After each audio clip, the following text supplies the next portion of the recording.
Привет, друзья! Сегодня я расскажу вам небольшой лайфхак, как я боролся с шумом вентилятора корпуса.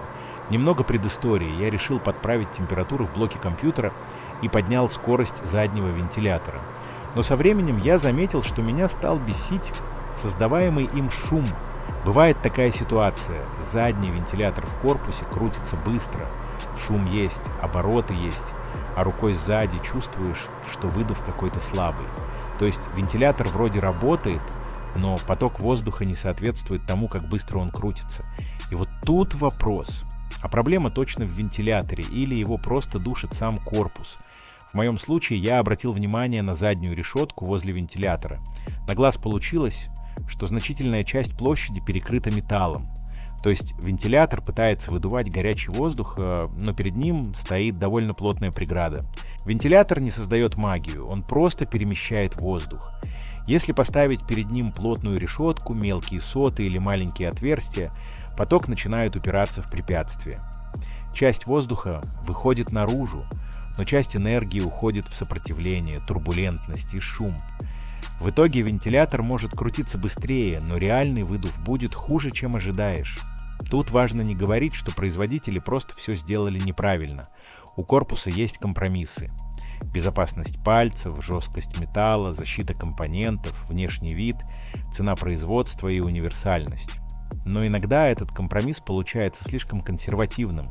Решетка формально есть, отверстие есть, вентилятор стоит, но открытой площади для нормального потока маловато.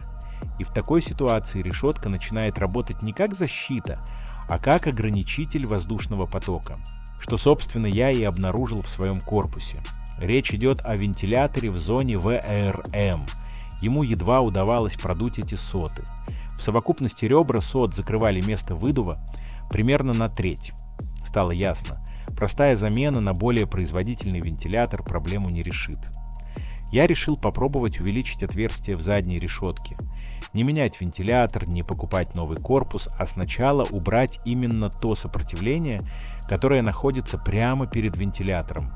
Я рассверлил штатные отверстия крупнее. Идея простая. Оставить защитную структуру корпуса, но увеличить открытую площадь, через которую горячий воздух может выходить наружу.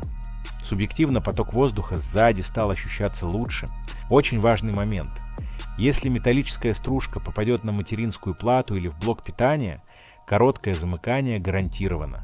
Правильнее всего делать такую работу только после разборки. Снять материнскую плату или хотя бы полностью защитить компоненты, убрать блок питания из зоны риска, закрыть все, куда может попасть стружка, а после сверления тщательно пропылесосить, продуть и проверить корпус. Я же все эти собственные рекомендации феерично проигнорировал, и мне пришлось пылесосить корпус больше часа. Но стоит отметить, игра стоила свеч. Пропускная способность сот увеличилась, температуры понизились, скорость вентилятора стала ниже, шума меньше.